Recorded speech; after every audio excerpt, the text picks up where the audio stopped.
ഈശോമിശിഹായിക്ക് സ്തുതിയായിരിക്കട്ടെ.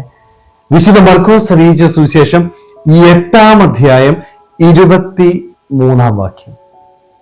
അവൻ അന്ധനെ കൈക്ക് പിടിച്ച് ഗ്രാമത്തിന് പുറത്തേക്ക് കൊണ്ടുപോയി. അന്ധനെ സുഖപ്പെടുത്താനായിട്ട് ജനക്കൂട്ടം ഈശോയുടെ പക്കലേക്ക് വരുന്നത് നമ്മൾ കാണുന്നുണ്ട്. പക്ഷെ ഈശോ എന്താണ് ചെയ്തത്?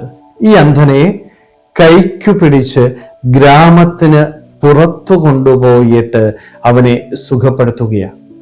സുഖപ്പെടുത്തിയതിനു ശേഷം അവനോട് പറയുന്നുണ്ട്, ഇനി ഗ്രാമത്തിൽ പ്രവേശിക്കരുത്. ഈശോ എന്തുകൊണ്ടാ ഇത് ഇങ്ങനെ ചെയ്തത്? ഗ്രാമത്തിന് വെളിയിലേക്ക് കൊണ്ടുപോയപ്പോൾ രണ്ട് കാര്യങ്ങൾ ഈശോ പ്രധാനമായിട്ടും കൊണ്ട് അർത്ഥമാക്കുന്നുണ്ട്.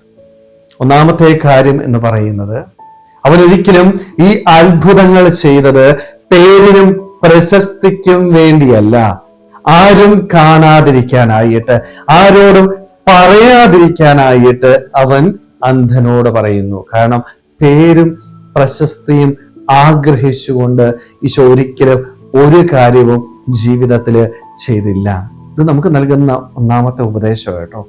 നമ്മൾ എന്ത് ചെയ്താലും പേരിനും പ്രശസ്തിക്കും വേണ്ടി മാത്രമായിട്ട് പോവുക. മറ്റുള്ളവരുടെ നന്മ കണ്ടുകൊണ്ട് ഒരു കാര്യവും ചെയ്യുവാനായിട്ട് ഇന്ന് എനിക്ക് സാധിക്കുന്നില്ല. നമ്മൾ എപ്പോഴും ചെയ്യുന്നത് മറ്റുള്ളവരിൽ നിന്ന് എനിക്ക് പേരും പ്രശസ്തിയും ലഭിക്കുന്നതിന് വേണ്ടിയാണ്. എന്നാല് അങ്ങനെ ചെയ്യുന്ന ഒരു പുണ്യപ്രവൃത്തിയും ദൈവത്തിന്റെ മുൻപിൽ സ്വീകരിക്കപ്പെടുകയില്ല എന്ന് തിരിച്ചറിയാനായിട്ട് നമുക്ക് സാധിക്കണം. അതുകൊണ്ട് ഈ ഒരു മോഹം നമ്മുടെ മനസ്സിലുണ്ടെങ്കിൽ അവ പൂർണ്ണമായിട്ട് ഉപേക്ഷിക്കാനായിട്ട് ഈശോ എന്നോട് പറയുന്നു. രണ്ടാമത് എന്താണ് അർത്ഥമാക്കുന്നത്? ഒരു ഓർമ്മപ്പെടുത്തല. നിന്റെ കണ്ണ് യഥാർത്ഥ കാഴ്ചയുള്ളതാകണമെങ്കിൽ ഈ ഗ്രാമത്തിൽ നിന്ന്, ഈ ജനത്തിൽ നിന്ന് വേറിട്ട് ജീവിക്കാനായിട്ട്, വേറിട്ട് ചിന്തിക്കാനായിട്ട് നിനക്ക് സാധിക്കണം. കണ്ണിന് യഥാർത്ഥ കാഴ്ച ലഭിക്കണമെങ്കിൽ നീ ആരുടെ കൂടെ ആയിരിക്കണം? ദൈവത്തിന്റെ കൂടെ ആയിരിക്കണം. ഈ ജനത്തിന്റെ കൂടെ നടന്നാല് നിനക്കൊരിക്കലും യഥാർത്ഥ കാഴ്ച കാണാനായിട്ട് സാധിക്കത്തില്ല. ജനം ചിന്തിക്കുന്നത് പോലെ ജനത്തെ പ്രീതിപ്പെടുത്തി ജീവിക്കാനായിട്ട് നീ ആഗ്രഹിച്ചാല് അവിടെ ഒരിക്കലും നിന്റെ കണ്ണുകൾ തുറക്കപ്പെടുകയില്ല, നന്മ കാണാനായിട്ട് നമുക്ക് സാധിക്കത്തില്ല. പലപ്പോഴും നമ്മളൊക്കെ ഈ ജനത്തിന്റെ കൂടെ ജീവിക്കുന്നവരാ. നമ്മളൊക്കെ പലപ്പോഴും ദൈവസന്നിധിയിൽ പോലും വരാനായിട്ട് മടി കാണിക്കുന്നുണ്ട് അല്ലെ? കാരണം എന്താ?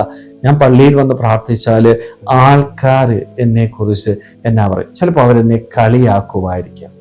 ഈ ഒരു ചിന്ത നമ്മുടെ മനസ്സിലുള്ളപ്പോൾ ദൈവത്തെ പോലും മാറ്റി നിർത്തുന്ന വ്യക്തികളായിട്ട് നമ്മൾ മാറുകയാണ്. അതുകൊണ്ടാണ് ഈശോ ഈ അന്ധനെ ഗ്രാമത്തിൽ നിന്ന് പുറത്തു കൊണ്ടുവരുമ്പോൾ ഒരു കാര്യം കൂടെ ഓർമ്മിപ്പിക്കുന്നുണ്ട്.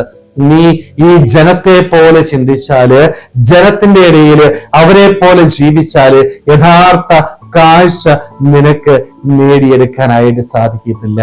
നീ ജനത്തിന്റെ കൂടെയാണെങ്കിലും ആരെ പോലെ ചിന്തിക്കണം? ദൈവത്തെ പോലെ ചിന്തിക്കണം. ദൈവം പറയുന്നത് കേട്ട് ജനത്തിന്റെ ചിന്താഗതിയിൽ നിന്ന് വേറിട്ട് ചിന്തിക്കുവാനായിട്ട് നിനക്ക് സാധിക്കുമ്പോൾ നിന്റെ കണ്ണുകൾ തുറക്കപ്പെടുക. സ്നേഹമുള്ളവരെ, അതുകൊണ്ട് നമ്മുടെ ജീവിതത്തിൽ ഈ രണ്ട് കാര്യങ്ങൾ നമുക്ക് ഓർക്കാം. ഒന്ന്, ഈ ലോകം പോകുന്ന വഴിയല്ല നമ്മൾ പോകേണ്ടത്, മറിച്ച് എൻ്റെ ദൈവം എനിക്ക് കാണിച്ചു തരുന്ന കാഴ്ചയിലൂടെ, നന്മയിലൂടെ മുന്നോട്ട് പോകുവാനായിട്ട് നമുക്ക് സാധിക്കണം. അതേപോലെ തന്നെ ഈ ലോകത്തില് അംഗീകാരത്തിനും പേരിനും പ്രശസ്തിക്കും വേണ്ടി ഒന്നും ചെയ്യാതെ ദൈവത്തിന് മുമ്പിൽ സ്ഥാനത്തിനു വേണ്ടി നമ്മൾ ചെയ്യുവാനായിട്ട് നമ്മൾ ഓരോരുത്തരും ആത്മാർത്ഥമായിട്ട് ആഗ്രഹിക്കാൻ ശ്രമിക്കുക. ദൈവം നമ്മളെല്ലാവരെയും സമൃദ്ധമായിട്ട് അനുഗ്രഹിക്കട്ടെ. ആമേൻ.